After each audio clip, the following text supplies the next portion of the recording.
श्री सद्गुरुनाथ महाराज की जय. जयदेव स्वामी हे जगन्नाथपुरी नजीक असलेल्या तंदुबिल्व या गावी राहत असत. त्यांची पत्नी पद्मावती ही त्यांना अनुकूल अशीच होती. त्यामुळे त्यांच्या भजन कीर्तनाचा क्रम नियमित व निर्विघ्नपणे चालत असे. एकदा एका भाविक सावकाराने त्यांच्याकडून अनुग्रह घेतला आणि गुरुमुखाने श्रवण केल्याशिवाय परमार्थात उन्नती होत नाही, म्हणून श्रवणाचा लाभ घेण्यासाठी त्याने जयदेवांना आपल्या घरी बोलावून नेले आणि तो सदा त्यांच्या सेवेत तत्पर राहू लागला. श्रवण केलेल्या गोष्टीचे सारखे मनन करीत असल्याने सावकार सत्वर निशंक झाला. त्यावर आपले काम आता संपले म्हणून जयदेव स्वामी स्वस्थानी जाण्यास निघाले. ते रथात बसल्यावर सावकाराने गुरुपत्नीसाठी काही बहुमोलाच्या वस्तू सेवकाकडे दिल्या आणि गुरुपत्नीच्या स्वाधीन करण्यास त्यास सांगितले. ही गोष्ट पाळतीवर असलेल्या चोरांना समजली. रथ गावाबाहेर जाताच चोरांनी रथ अडवून जयदेवांना ठार मारण्याचा विचार केला, परंतु रथासमीप जाताच त्यांचा विचार बदलल्यामुळे त्यांनी जयदेवांचे फक्त हातपाय तेवढे तोडले आणि त्यांना एका पडक्या विहिरीत टाकून देऊन रथातील त्या वस्तू घेऊन ते निघून गेले. पुढे शिकारीला आलेल्या एका राजाचे लक्ष सहज त्या विहिरीकडे गेले. तेव्हा त्याला विहिरीत कोणीतरी एक तेजस्वी पुरुष दिसल्यावरून त्याने जयदेवांना वर काढविले आणि त्यांना वंदन करून आपली अशी अवस्था कोणामुळे झाली हे कृपा करून सांगावे अशी प्रार्थना केली. तेव्हा मी उपजतच असा आहे असे जयदेवांनी उत्तर दिले. त्यानंतर राजाने जयदेवांना आपल्या वाड्यात बोलावून नेले. आज आपला भाग्योदय झाला असे वाटून राजाला अतिशय आनंद झाला.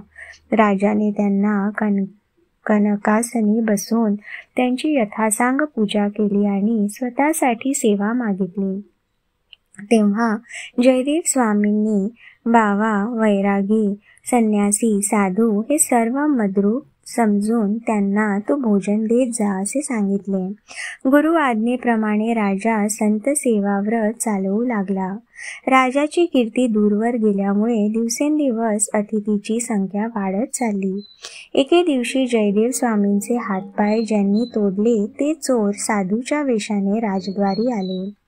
तेव्हा राजसेवकांनी नेहमीप्रमाणे हातपाय धुवायला पाणी देऊन पाय पुसावयास वस्त्र दिले आणि नियमाप्रमाणे जयदेवांचे दर्शन घडविले.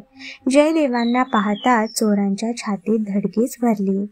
ते ओळखून जयदेव राजाकडे वळून म्हणाले, हे थोर साधू आहेत, यांची सर्व काही नीट व्यवस्था ठेव. जर त्यांच्या सेवेत दुर्लक्ष होईल तर आजवर केलेले तुझे सर्व पुण्य जाईल. हे ऐकून आपणास जयदेवांनी ओळखले नाही असे वाटून चोरांना थोडासा धीर आला. त्यावर सेवकांनी त्यांना साधूची उतरण्याची जागा दाखवली. त्यांचे त्या ठिकाणी बरेच दिवस राहणे झाले. रोज पंचपक्वानांचे भोजन मिळत असून देखील दिवसेंदिवस ते साधू रोडावत चाललेले पाहून राजाने याबद्दल जयदेवांना प्रश्न केला. तेव्हा जयदेव म्हणाले, राजा, संत केव्हाही विषय भोगाविषयी निरीश्य असतात, त्यामुळे येथे त्यांचे मन रमत नाही. यापुढे त्यांची इथून जाण्याची जर इच्छा दिसली तर तू त्यांना राहण्यासाठी आग्रह करू नकोस. त्यांच्या इच्छेप्रमाणे द्रव्यभूषणादी देऊन त्यास एकदा पाठवून दे. दुसऱ्या दिवशी त्या वेशधारी साधूंनी राजाजवळ गावाला जाण्याची आज्ञा मागितली. तेव्हा राजाने दोघांनाही येथेच द्रव्यभूषणादी देऊन रथात बसविले व सेवकाला बरोबर देऊन त्यांची रवानगी केली. वाटेवर राजसेवकाने त्यांना प्रश्न केला, महाराज, आजवर राजवाड्यात असंख्य साधुसंत येऊन गेले, तरी तुम्हा दोघांवरच्या प्रेमाप्रमाणे स्वामींचे इतर कोणावरही प्रेम असल्याचे आम्हाला दिसून आले नाही. याचे कारण काय? तेव्हा ते वेशधारी साधू म्हणाले, पूर्वी एक दुष्ट राजाजवळ जयदेव हे प्रधान असून आम्ही त्यांचे सेवक होतो. जयदेवाकडून काही अपराध घडल्यामुळे त्यांचा शिरच्छेद करण्यास राजाने आम्हास आज्ञा केली. परंतु आम्ही राजाज्ञा न पाळता फक्त त्यांचे हातपाय तोडून त्यांना जीवनदान दिले आणि ती बातमी राजाला कळू नये म्हणून त्यांना एका पडक्या विहिरीत टाकून दिले. त्यावर ही गोष्ट राजाला जर कळाली तर आम्हाला शिक्षा भोगावी लागेल म्हणून आम्ही नोकरी सोडून वैराग्य धारण करून तीर्थाटनाला गेलो.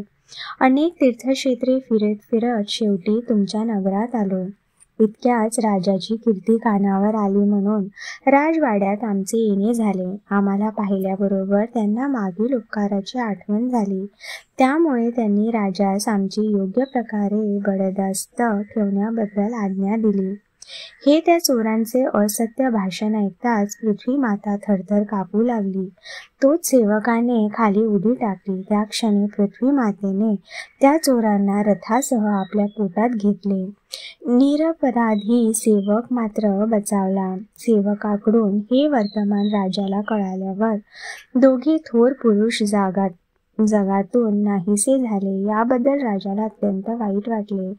जेव्हा ही हकीकत राजाने जयदेवांना सांगितली तेव्हा जयदेवांनी त्या चोरांना पापापासून मुक्त करण्याकरिता परमेश्वराची प्रार्थना केली. तोच शंख चक्र गदा पद्मधारी चतुर्भुज नारायण प्रसन्न झाला व त्याने जयदेवांच्या भक्तीचे कौतुक करून त्यांना पूर्ववत हातपाय दिले व तो अंतर्धान पावला. हा चमत्कार पाहून क्रौच राजाची गुरुवरील श्रद्धा अधिकच दृढ झाली. आपण यापुढे त्यांना सोडून क्षणभरही राहू नये असे त्याला वाटू लागले. त्यावर राजाच्या विनंतीवरून जयदेवांनी कायमचेच त्यांच्याजवळ राहण्याचे ठरविले.